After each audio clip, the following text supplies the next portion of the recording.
So I'm gonna obviously I'm gonna show the hard. Yeah, you want that baldness to be where do you want it? Yeah, maybe just a little. I think it's starting here, but maybe just So with it starting down here, I could still like when I open it up, the blend is gonna be like right up in here. So that's where the blend's gonna be.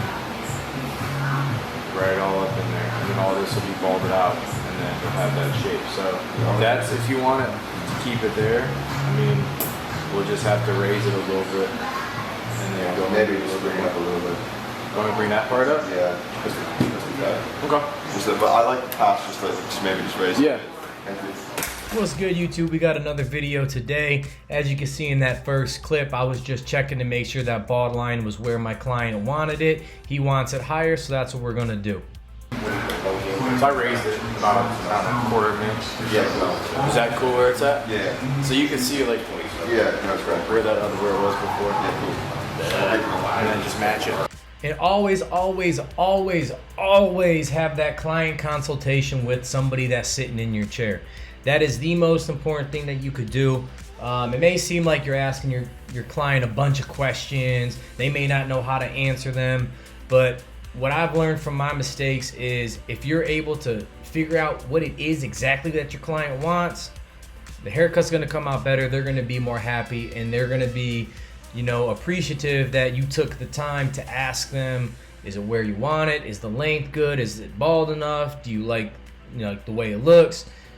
That consultation goes a long way, and it's going to want that. It's going to make that customer want to come back to you because you care so much about what you're doing. So the first thing I did was set in my bald line, opened up my lever, created my initial guideline, and then used my 1.5 guard all the way open, which I'm doing right now, just going into that bulk. And now I'm following up immediately with my number 1 guard all the way open, and now I'm gonna be taking out that line that 1.5 guard set in by blending down.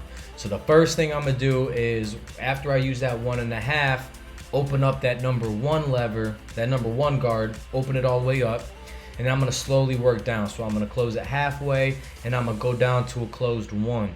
Once I'm done with that number 1 guard, what I'm gonna do is I'm gonna put the half guard or the number 0 guard, depending on the clipper company's guards that you're using. If it's Stylecraft, your Babyliss clippers, your wall clippers, whatever guards that you're using by the brand, it'll be a little bit different. But this is the 0 guard or the 0.5 guard.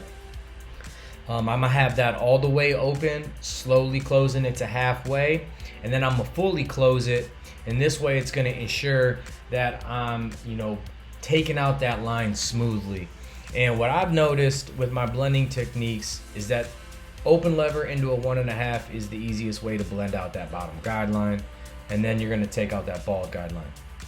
This right here, half guard or the 0 guard with Stylecraft's guard system. I'm just going up about 1/2 inch, staying underneath that number 1 guard so I don't push the blend all the way up, and I'm always starting with that guard open. Reason I do this is because I don't want to push that blend up too high. I want to have a nice soft transition. I want it to be smooth. I want it to be buttery. And I don't want to create too harsh of a guideline. And that's exactly what I'm trying to achieve right now. As you can see, I'm just slowly flicking out. Pretty soon I'm going to be switching up, taking off that half guard because I have it fully closed. And right about now, I'm about to switch to no guard lever open. So right now, same thing, going up about 1/2 inch, staying below that half guard or that 0 closed lever mark. That way I'm not pushing up the blend. And always flick out, flick out, flick out, flick out, flick out. And you want to utilize the last 3 teeth on the blade, so the corners, the last 3 teeth in the corners. That'll really ensure that you're getting a smooth blend and you're not raising up that blend a little bit more. And I always, this JRL clippers, it's got notches. It's not a free floating lever. So I have a lot of control and I'm able to keep that position locked in. Sometimes with floating levers, if that lever isn't tight enough, you may accidentally close it or open it a little bit too much. So now, like I said, I'm going halfway open with it, making sure to flick out, making sure to go up enough to get the hairs so that when I get that bald line, I'm not creating another line. And I'm slowly blending down, slowly working it into that bald line. And the way that I got my clippers set up, my foil shavers go right into my trimmer goes right into my lever closed, depending on which stationary blade, whether I'm using a fade blade or a taper blade. And then it goes straight into the guards. As you can see, man, this blend's already blurry. I don't even gotta do no more. But I'm gonna make sure to do some detail work, get it popping, and make sure that, you know, this blend comes out smooth.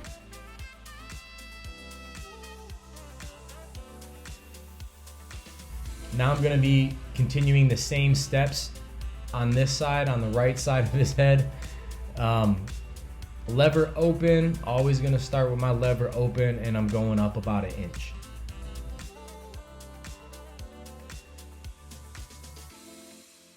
Immediately following up with my 1.5 to go into that bulk.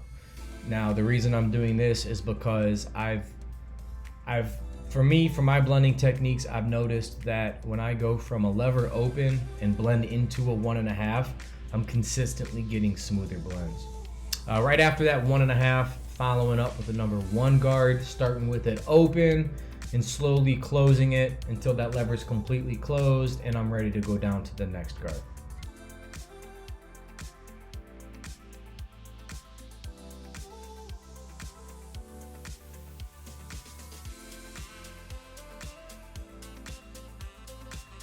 And as you can see, guys, you know, it's already starting to blend itself. So I'm doing very minimal work, just flicking out, following the guard steps, going from high to low, and that line's coming right out. So that right there, I have my half guard all the way open, slowly closed it, all the way down to it being fully closed, and that line's just coming out effortlessly. Now I got my no guard, lever open, drop the speed, and I'm just gonna slowly close it till that line buffs out. And as you can see right now, man, it is blurry. It's hot. That boy's looking fire. That's a fire cut right there. That's gas.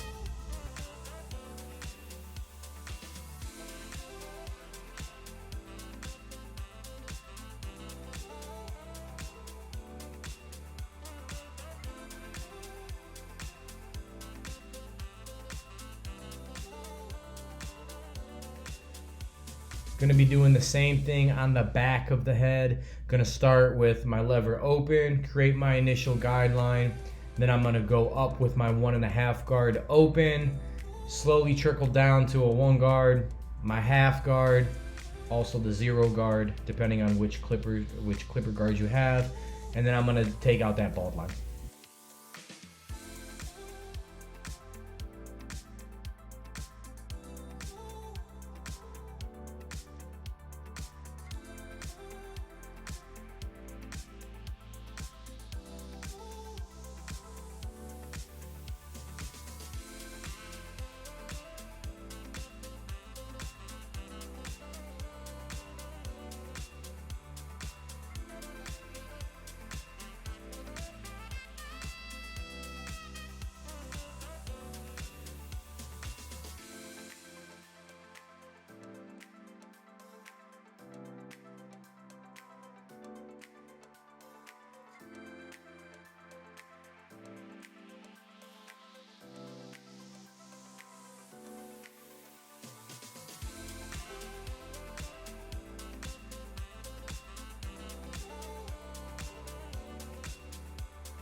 Now I'm just doing some more detail work, guys.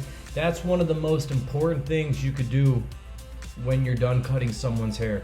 Spin them around, check the left side, check the right side, check the back of the cut, hit any dark spots. The client's gonna notice it more than you do.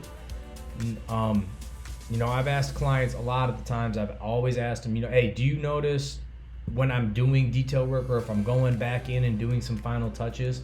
And they really appreciate it because it shows that attention to detail, and it's a level up above than what they're used to, because a lot of people They're not double checking their work. They're not making sure everything's even.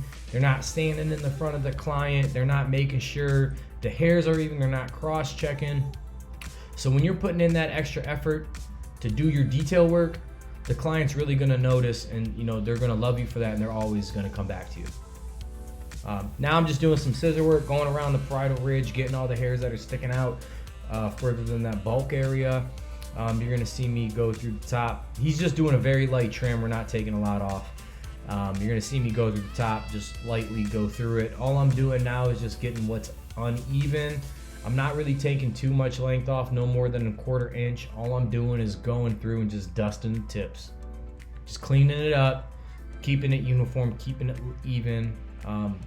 And that's all I'm doing, just a very, very light trim, just getting the dead ends and the new growth. Right now I'm about to line him up. I'm not going too far into his head. Usually he gets a hard part, but he didn't want to get one this time. Actually, the last few times I've cut his hair, we haven't done a hard part. Like I said, more detail work. To me, this is not a perfect blend yet. It's never going to be perfect, but I try to get it as nice as possible as I can within the time frame that I've got. So if I have time, I'm always going back in and doing extra work.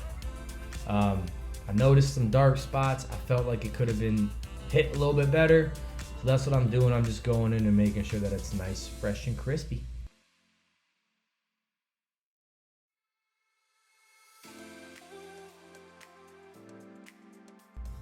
Now I'm about to style his hair. I'm using Slick Gorilla's sea salt spray at first. I usually use this with all of my customers. I get the hair wet, spray in the texturizing powder. It just gives it a little bit of extra volume, gives it a little bit more hold. And I've noticed that when I do that, the product adheres to the hair a little bit better. It gives it a more full look, and I don't have to use as much product. Now I'm just blow drying his hair in the direction that I want it to be styled. Instead of just putting the blow dryer on his hair, doing whatever with it, I'm trying to dry the hair in the direction of the hair growth with the style that I want. This way it's gonna make applying the product much easier. It's gonna hold a lot easier. And the clay pomade that I use, actually is my first time using it. So when you use this, you wanna get a good little scoop with your index finger, just that first knuckle, scoop good about 1/4 size out. And if you've ever used this product, it's a little bit grainy. So you gotta really emulsify it. Rub it in your hands so your hands get warmed up just like that. Get in your hands and you'll notice it changes the texture of it. It gets a little bit more smooth and it starts to feel more like a pomade. Just put that in his hair, style it. I got a Stylecraft comb. It's a 6-tooth comb. Love this thing. It gives great style. It makes the hair look nice. It's got a nice width to each hair that it gives. This comb's a treat, bro. I love this comb. It's got a nice little comb attachment on the back too for when you're getting around parts and the colic. As you can see though, that's the cut, man. We did a nice mid to high bald fade. Dropped it down a little bit, down to his occipital bone. As you can see, we left the crown heavy. Styled it with that clay pomade after spraying it with some sea salt spray. And here's the look, y'all. You know how we do it. We're trend setting. Give them fresh cuts. I mean, that blend's blurry. You can't deny it. Blurred out a little bit right there, but that's the look that we got them together. So, make sure to like it, comment, share it. Let me know what y'all think. Thanks for tuning in, y'all. Peace.